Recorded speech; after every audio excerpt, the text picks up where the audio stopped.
ดีตที่คิดว่าหนีไปให้ไกลกลับกลายเป็นพันธนาการที่ต้องยึดไว้เพราะในความสัมพันธ์นี้ไม่มีสิ่งใดซ่อนเร้นได้ตลอดไปสวัสดีค่ะยินดีต้อนรับสู่ Talk Taxi เล่าซีรีส์เรามาถึงตอนที่5ของซีรีส์เคียวกริโดโจชินิไอซานิตาระในตอนนี้ความลับที่เธอพยายามปกปิดกำลังจะถูกเปิดเผยและมันอาจกลายเป็นจุดเปลี่ยนที่ทำให้ทั้งคู่ไม่เหมือนเดิมอีกต่อไปเชิญรับชมไปพร้อมกันได้เลยค่ะหลังจากได้รับสายปริศนามาโกโตะนั่งจ้องโทรศัพท์อยู่เงียบๆใจเต้นแรงด้วยความกังวลจู่ๆเธอก็ได้ยินเสียงเรียกชื่อของตัวเองแว่วไปในหูว่าเป็นเสียงเดียวกับที่เพิ่งโทรเข้ามาในโทรศัพท์เมื่อเธอหันไปมองก็พบว่าเป็นเรนที่ยืนอยู่ตรงนั้นเขาถามเธอด้วยน้ำเสียงอ่อนโยนว่าเป็นอะไรหรือเปล่ามาโกโตะเพียงยิ้มและตอบว่าแค่กำลังคิดอะไรอยู่เล็กน้อยเรนมองเธอด้วยสายตาเหมือนยังไม่ค่อยเชื่อแต่เธอย้ำอีกครั้งว่าไม่มีอะไรจริงๆเขาก้าวเข้ามาใกล้จูบหน้าผากเธออย่างแผ่วเบาและพูดด้วยเสียงอบอุ่นว่าถ้าเป็นแบบนั้นก็ดีแล้วต่อมาเรนบอกมาโกโตะว่ามีเรื่องอยากคุยอย่างจริงจังเขาจึงชวนเธอไปดินเนอร์ในเย็นวันพรุ่งนี้มาโกโตะแสดงท่าทีตื่นเต้นก่อนถามเขาว่านี่คือเดทใช่ไหมเขาอึ้งอยู่ครู่หนึ่งก่อนที่มาโกโตะจะย้ำว่าเธออยากไปแล้วเดินเข้าไปกอดเขาอย่างแนบชิดเรนกอดตอบอย่างอบอุ่นทว่าตลอดเวลาสายลึกลับนั้นอย่างโทรเข้ามาไม่หยุดมาโกโตะพยายามปลอบใจตัวเองว่าทุกอย่างจะไม่เป็นไรและเมื่อเธอพูดแบบนั้นซ้ำๆวันหนึ่งมันอาจกลายเป็นความจริงก็ได้ที่ออฟฟิศมาโกโตะคุยกับเพื่อนร่วมงานเกี่ยวกับคาวาทานิที่ตั้งแต่เกิดเรื่องเธอก็หายไปอย่างไร้ร่องรอยทั้งโซเชียลมีเดียถูกลบและไม่มีใครสามารถติดต่อเธอได้อีกยูโตะเองก็เปลี่ยนงานเพราะรู้สึกอึดอัดเกินกว่าจะอยู่ต่อยูมิพูดถึงความคิดที่เธอมีต่อหัวหน้าในตอนนี้ว่ามันเปลี่ยนไปแล้วตอนนี้เธอเห็นว่าเขาไม่ใช่คนที่จะทำร้ายใครไม่เลือกหน้าแต่จะจัดการเฉพาะกับพวกคนไม่ดีมากกว่าและยากุซ่าก็มีวิธีตัดสินของตัวเองมาโกโตะฟังแล้วอดแปลกใจไม่ได้เธอถามยูมิว่ายังเชื่อแบบนั้นอยู่อีกหรอยูมิตอบเธอว่าคงมีแต่มาโกโตะเท่านั้นแหละที่ยังไม่เชื่อว่าเขาเป็นยากุซ่าทั้งคู่เงียบลงแล้วหันไปมองเรนที่นั่งอยู่โต๊ะทำงานเรนเงยหน้าขึ้นมองพวกเขาทำให้ทั้งคู่ต้องรีบหลบสายตามาโกโตะจึงส่งข้อความไปหาเรนทันทีว่าเธอรอไม่ไหวแล้วที่จะดินเนอร์กับเขาในคืนนี้เรนอ่านข้อความนั้นแล้วยิ้มบางๆแต่ในรอยยิ้มนั้นกลับซ่อนความกังวลเล็กๆหลังเลิกงานมาโกโตะเดินออกมาจากออฟฟิศขณะกำลังก้มหน้าอ่านข้อความที่เรนส่งมาให้เธอไม่ได้สังเกตเงาปริศนาที่ค่อยๆเดินเข้ามาใกล้หญิงคนนั้นคือแม่ของมาโกโตะเธอทักทายด้วยรอยยิ้มอ่อนพร้อมบอกว่าคิดถึงลูกสาวมาก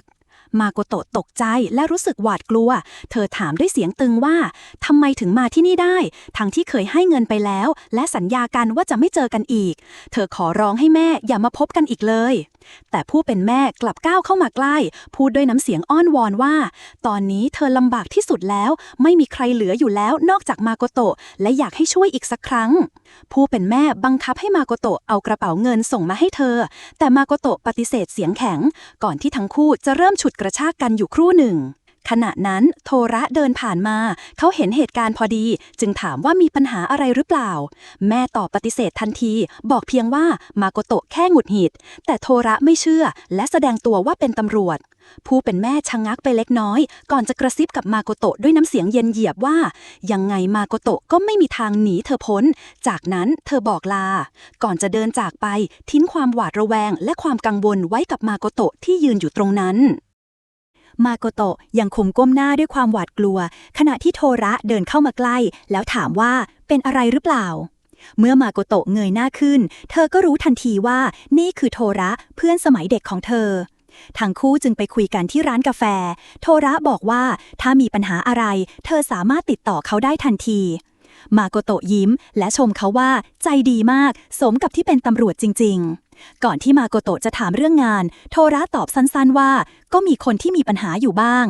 ภาพตัดมาที่เรนเขากำลังเก็บของออกจากออฟฟิศก่อนที่โทรศัพท์จะดังขึ้นขัดจังหวะฮารุกะโทรมาแจ้งข่าวกับเรนว่าตอนนี้ตำรวจรู้ตัวตนของเขาแล้วและตัวเขากำลังสืบอยู่ว่าข้อมูลของเรนรั่วไหลไปมากน้อยแค่ไหนแล้ว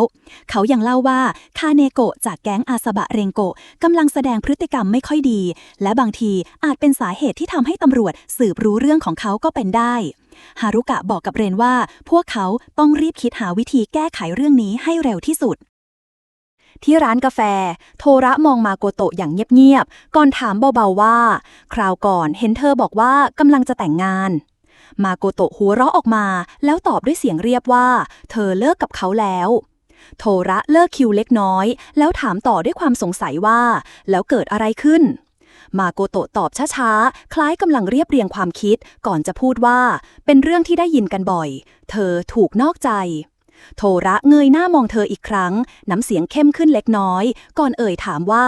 เธออยากให้เขาเอาคืนพวกนั้นอย่างเจ็บแสบไหมมาโกโตะสายหน้าปฏิเสธทันทีพร้อมบอกว่าเธอไม่สนใจเรื่องพวกนั้นแล้วโทระยิ้มบางๆแล้วเชื้อเชิญให้เธอไปดื่มฉลองด้วยกัน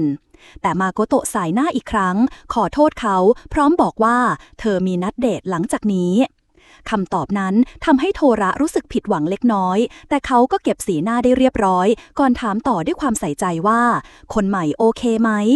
มาโกโตะตอบทันทีโดยไม่ลังเลว่าถ้าให้คะแนนก็คงเต็ม100เลยหลังจากนั้นเธอยิ้มบางๆก่อนบอกลาโทระแล้วเดินออกไปขณะที่เธอกำลังจะออกจากร้านโทระขึ้นเบาๆว่าทำไมไม่ลองขอความช่วยเหลือจากแฟนเธอดูล่ะเขาเข้าใจดีว่าทำไมเธอไม่อยากบอกใครแต่ถ้าเป็นคนที่ไว้ใจก็น่าจะลองให้เขาช่วยมาโกโตะสายหน้าอีกครั้งปฏิเสธอย่างมั่นคงพร้อมบอกว่าถ้าบอกไปแล้วทุกอย่างอาจพังเรื่องครอบครัวควรเป็นเธอที่ต้องจัดการเองขณะที่รอเรนอยู่มาโกโตะครุ่นคิดถึงเรื่องทั้งหมดจนสีหน้าแสดงถึงความเครียดชัดเจนแต่พอเห็นเขาเธอกลับยิ้มให้เหมือนไม่มีอะไรเกิดขึ้นเรนที่เห็นแบบนั้นดูเหมือนจะสัมผัสได้ทันทีว่าเธอกำลังมีเรื่องกังวลอยู่เมื่อถึงเวลานัดดินเนอร์มาโกโตะเริ่มเล่าให้เรนฟังด้วยรอยยิ้มบางๆว่าเพิ่งได้เจอเพื่อนสมัยเด็กคนที่รู้จักกันมาตั้งแต่สมัยมัธยมต้นและยังบังเอิญเรียนอยู่โรงเรียนเดียวกันช่วงมัธยมปลายอีกด้วยดวงตาคมเข้มของเรนฉายแววแข็งกร้าวทันทีที่ได้ยินก่อนจะถามด้วยน้ำเสียงเย็นเฉียบว่าเขาเป็นผู้ชายงั้นเหรอคำถามนั้นทำให้มาโกโตะชะงักไปชั่วขณะก่อนจะรีบเบี่ยงประเด็นเธอแสร้งยิ้มแล้วถามแทนถึงเรื่องที่เรนบอกว่าอยากคุยกับเธอ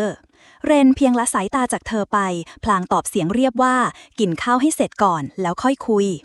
จู่ๆเสียงโวยวายจากภายในร้านก็ดังขึ้นขัดบรรยากาศของทั้งคู่หญิงวัยกลางคนคนหนึ่งปรากฏตัวขึ้นใบหน้าของเธอดูคุ้นตาอย่างบอกไม่ถูกเธอกวาดตามองไปรอบร้านก่อนหยุดสายตาที่โต๊ะของมาโกโตะพร้อมรอยยิ้มที่ชวนให้ขนลุกเมื่อมาโกโตะเห็นชัดเธอถึงกับตกตะลึงผู้หญิงคนนั้นคือแม่ของเธอเองแม่ของมาโกโตะรีบพุ่งตรงเข้ามาที่โต๊ะทันทีแต่เรนลุกขึ้นขวางไว้เขามองหญิงคนนั้นด้วยแววตาแข็งกร้าวและถามว่าเธอเป็นใครหญิงคนนั้นยิ้มเย็นและตอบเพียงสั้นๆว่าเธอคือแม่ของมาโกโตะเรนยืนนิ่งอยู่ครู่หนึ่งก่อนจะแนะนำตัวเองด้วยน้ำเสียงหนักแน่นว่าเขาคือคนที่กำลังคบหากับมาโกโตะผู้เป็นแม่กวาดตามมองเรนตั้งแต่หัวจรดเท้าก่อนจะพูดกับเขาตรงๆว่าบางทีคงต้องคุยกับเขาโดยตรงถึงจะดีกว่ามาโกโตะรีบขอร้องให้แม่กลับไปแต่เธอกลับไม่สนใจกลับเดินมานั่งที่โต๊ะของทั้งคู่หน้าตาเฉยแล้วยกของบนโต๊ะขึ้นกินอย่างอร่อยราวกับเป็นเรื่องปกติเรนพยายามรักษามารยาทเขาหันไปบอกผู้เป็นแม่ด้วยน้ำเสียงเรียบเย็นว่าควรหาวันอื่นมาคุยเพราะวันนี้ไม่สะดวกแต่ผู้เป็นแม่ยังคงทำเป็นไม่สนใจจนพนักงานในร้านต้องเข้ามาช่วยกันลากเธอออกไปเธอขัดขืนจนหลุดจากมือพนักงานก่อนจะคว้าขวดไวน์บนโต๊ะติดมือไปด้วยแล้วหันกลับมามองมาโกโตะพร้อมพูดว่าแล้วเจอกันใหม่ทันทีที่เธอเดินจากไปความเงียบก็เข้าปกคลุมทั่วทั้งร้านมาโกโตะยืนนิ่งร่างกายสั่นสะท้านด้วยความอับอายและสับสนเรนจึงก้าวเข้ามาใกล้พยายามปลอบแต่เมื่อมาโกโตะเงยหน้าขึ้นสบตาเขาเธอกลับคำขอโทษเสียงสั่นก่อนหมุนตัววิ่งออกจากร้านไปมาโกโตะวิ่งออกจากร้านไปตามถนนเธอหอบหายใจแรงและเริ่มนึกย้อนไปถึงตอนมัธยมปลายวันนั้นเธอกลับถึงบ้านแล้วพบว่าแม่ตั้งใจจะทำร้ายตัวเองแม่พูดทั้งน้ำตาว่าเป็นเพราะมาโกโตะไม่ต้องการเธอเหมือนกับพ่อที่เคยทิ้งไปมาโกโตะพยายามขอร้องให้แม่หยุดเธอสัญญาว่าจะไม่หนีไปไหนอีกและจะจัดการเรื่องเงินให้เองหลังจากนั้นแม่ก็หยุดแล้วคว้าเงินจากกระเป๋าของมาโกโตะไปบอกว่าเหลือแค่ลูกคนนี้เพียงคนเดียว เมื่อความทรงจำจบลงมาโกโตะหยุดวิ่งกลางถนนเรนเดินตามมาจากข้างหลังเขาถอดเสื้อคลุมให้เธอและกอดเธอไว้ทั้งคู่เดินไปด้วยกันสักพักจนมาโกโตะหยุดเดินอีกครั้งเรนหันกลับมาจะจับมือเธอแต่เธอถอยออกเล็กน้อยจากนั้นเธอบอกกับเขาว่าเธอหนีแม่มาตลอดแม้เมื่อก่อนแม่จะใจดีแต่ตอนนี้ไม่ว่าเธอจะทำอย่างไรแม่ก็ยังคอยรีดไถเงินไม่หยุดเธอบอกว่าเธอเริ่มทนไม่ไหวแล้วและขอให้เขาช่วยเรนฟังเงียบๆแล้วจับมือเธอไว้แน่นก่อนดึงมากอดอีกครั้งเช้าวันถัดมาโทระไม่ยืนรอมาโกโตะอยู่หน้าบริษัทอย่างกระวนกระวายระหว่างที่รอเขานึกถึงคำพูดของมาโกโตะเมื่อวานในร้านกาแฟคำพูดที่ว่าถ้าบอกเขาไปทุกอย่างคงพังไม่เป็นท่าประโยคนั้นยังคงวนเวียนในหัวทำให้โทระรู้สึกกังวลแต่ก็ยังลังเลไม่รู้ว่าควรทำอย่างไรต่อเสียงแจ้งเตือนข้อความจากที่ทำงานดังขึ้นธุระสำคัญถูกส่งมาแต่ก่อนที่เขาจะได้เปิดอ่านเสียงของมาโกโตะก็ดังขึ้นเรียกชื่อเขาเธอถามว่าเขามาทำงานหรือเปล่าโทระรีบปฏิเสธบอกว่าไม่ใช่พร้อมถามสั้นๆว่าเมื่อวานเป็นยังไงบ้างบรรยากาศรอบตัวเปลี่ยนไปทันทีมาโกโตะเงยหน้าขึ้นตามสายตาและเห็นเรนยืนจ้องพวกเขาด้วยสายตาคมกริบแววตาของเขาเต็มไปด้วยแรงกดดันอย่างชัดเจนเรนก้าวเข้ามาใกล้ทั้งคู่ราวกับกำลังส่งสัญญาณให้โทระรับรู้ว่าเธอคือผู้หญิงของเขามาโกโตะรีบแนะนำให้ทั้งสองรู้จักกันบรรยากาศเต็มไปด้วยความตึงเครียดโดยไม่ต้องมีคำพูดใดเพิ่มโทระกับเรนสบตากันมิ่งไม่มีใครยอมหลบสุดท้ายโทระเป็นฝ่ายเอ่ยปากขอตัวกลับก่อนในรถเสียงโทรศัพท์ดังขึ้นอีกครั้งคราวนี้เพื่อนร่วมงานโทรมาเร่งให้เขาเปิดข้อความที่ส่งไว้ตั้งแต่ช่วงเย็นเมื่อโทระกดเข้าไปดูฝ่ายแนบภาพที่ปรากฏทำให้หัวใจเขาเต้นแรงภาพของเรนพร้อมผู้ติดตามหลายคนขณะเดียวกันภายในบ้านมาโกโตะกำลังทำอาหารเย็นตามปกติเธอเรียกเรนมานั่งทานด้วยกันเขายืนนิ่งมองอยู่ครู่หนึ่งก่อนถามเสียงเรียบแฝงแรงกดดันว่าเธอกับโทระสนิทกันมากหรือเปล่ามาโกโตะตอบธรรมดาว่าไม่ได้สนิทกันนักแค่เขาคอยให้กำลังใจเท่านั้นคำตอบนั้นทำให้เรนมองเธอไม่กระพริบแววตาหนักแน่นเหมือนซ่อนบางสิ่งไว้ขาก้าวเข้ามาอย่างฉับไวก่อนที่เธอจะทันตั้งตัวริมฝีปากของเขาก็ทาบลงมาปิดคำพูดทั้งหมดเขาผละออกเพียงเสี้ยววินาทีก่อนจะหันมาพูดกับเธอด้วยน้ำเสียงอ่อนโยนว่าช่างเป็นเพื่อนสมัยเด็กที่ดีจริงๆเลยนะคำพูดยังไม่ทันจางเขาก็โน้มกลับมาจูบอีกครั้งหนักกว่าเดิมราวกับไม่คิดให้เธอปฏิเสธเรื่องราวของมาโกโตะกับแม่จะเป็นยังไงต่อและเมื่อโทระรู้ความลับของเรนแล้วอะไรจะเกิดขึ้นอยากรู้ต้องติดตามตอนต่อไปถ้าชอบคลิปนี้อย่าลืมกดไลค์กด Subscribe และกดกระดิ่งเพื่อเป็นกำลังใจให้ Talk Tassie ทำคลิปต่อไปด้วยนะ